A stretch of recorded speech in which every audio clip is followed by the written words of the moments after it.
এখানে ২৬ তারিখ দুপুর ১২টা ৪৫ ঘটিকার সময় ভিকটিম টিটু সর্দার এবং তার লোকজন নিয়ে এই যে ভিকটিমের সন্ধান করে এবং এক পর্যায়ে তারা জনৈক মেসুউদ্দিন মোল্লার বাড়ির পূর্ব পাশের বসতঘরে বাথরুমের সেফটি ট্যাঙ্কের ঢাকনাটির অবস্থান তাদের দেখে একটু সন্দেহ হলে তারা ঢাকনাটি উঠায় এবং ঢাকনাটি উঠিয়ে তারা দেখতে পায় যে এখানে ভিকটিম তো এবার লাশ রক্ষিত আছে, নিমজ্জিত অবস্থায় আছে।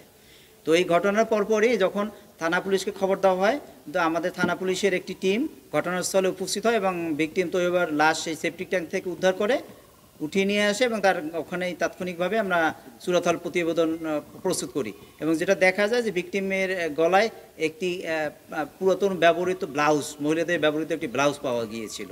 যেহেতু এজাহার দেওয়া হয়েছিল আপনার অজ্ঞাতনামাদের বিরুদ্ধে, তো আমরা সেই অজ্ঞাতনামা ব্যক্তি কারা এদেরকে শনাক্ত করার চেষ্টা করি এবং এক পর্যায়ে আমরা এখানে কয়েকজন আসামিকে অ্যারেস্ট করি।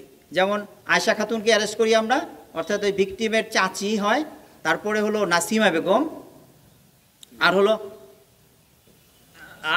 আসিফ ব্যাপারী। এই তিনজনকে আমরা প্রথমে নিয়ে আসি।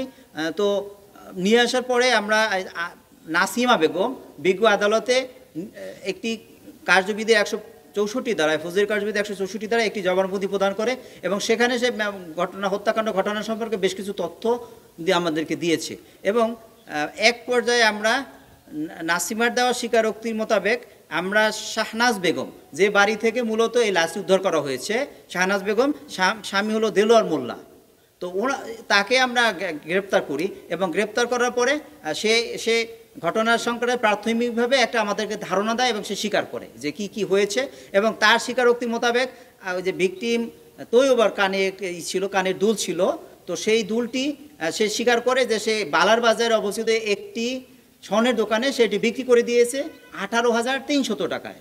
তো আমরা এইটা জানার পরপরই আমাদের এডিশনাল এসপি নেতৃত্বে আমরা একটি টিম পাঠিয়ে দিই এবং সে বালার বাজারে যে দোকান থেকে আপনার এই যে দোকানে ওই যে কানের দুলটা বিক্রি করা হয়েছিল, সেই যে দোকানদারকে আমরা শনাক্ত করি এবং শনাক্ত করার পরপরই আমরা তার কাছে জিজ্ঞাসাবাদ করি যে নাম হলো শীতল মাঝি, সেই যে আপনার যার দোকানে আমি স্বর্ণের দুলটা পেয়েছি, শীতল মাঝি। তো শীতল মাঝি স্বীকার করে যে হ্যাঁ, সে ১৮,৩০০ টাকায় সে এই যে রোজিনার হলো খালা, শাহানাজের খালা রোজিনা, সে তাদের এই দোকানে এই দুলটা বিক্রি করেছে ১৮,৩০০ টাকায় এবং সেই দুলটাকে আমরা ইনট্যাক্ট অবস্থায় পাইনি। আমরা যেটা দেখতে পাই সেটা হলো দুলটা ইতিমধ্যে তারা গলিয়ে ফেলে সেটা স্বর্ণের পাত করে।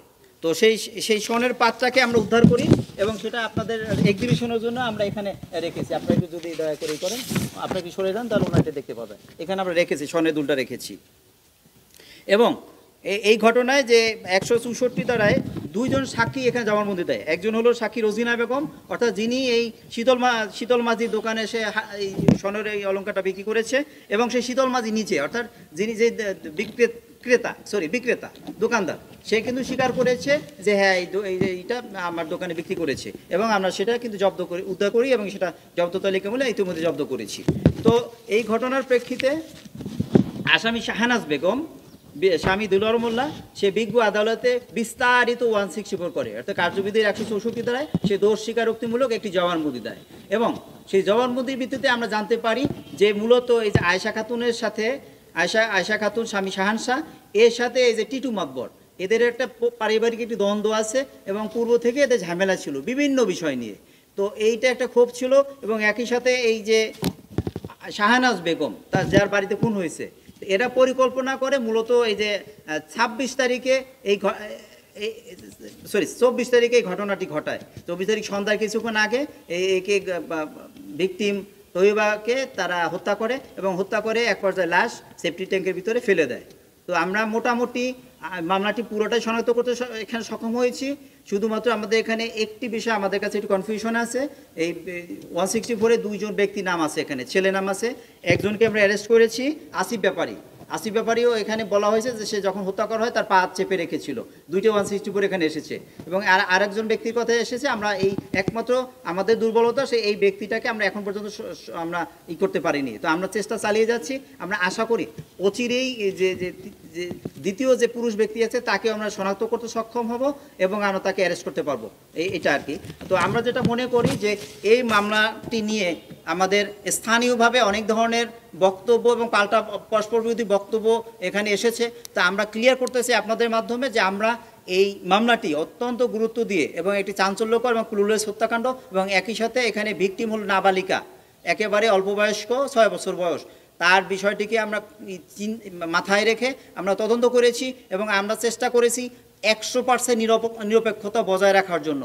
আমরা তদন্তের স্বার্থে আমরা আপনাদেরকে হয়তোবা টাইম টু টাইম জানাতে পারিনি, কারণ হয়তো সেক্ষেত্রে আমাদের তথ্যগুলো আমাদের অন্যভাবে হতো আর কি। তো এই জন্য আমরা মনে করেছি যে আপনাদেরকে একসাথে আমরা সকল সাংবাদিক ভাইদেরকে একসাথে আমরা ডেকে তারপরে বিষয়টি জানিয়ে দেবো।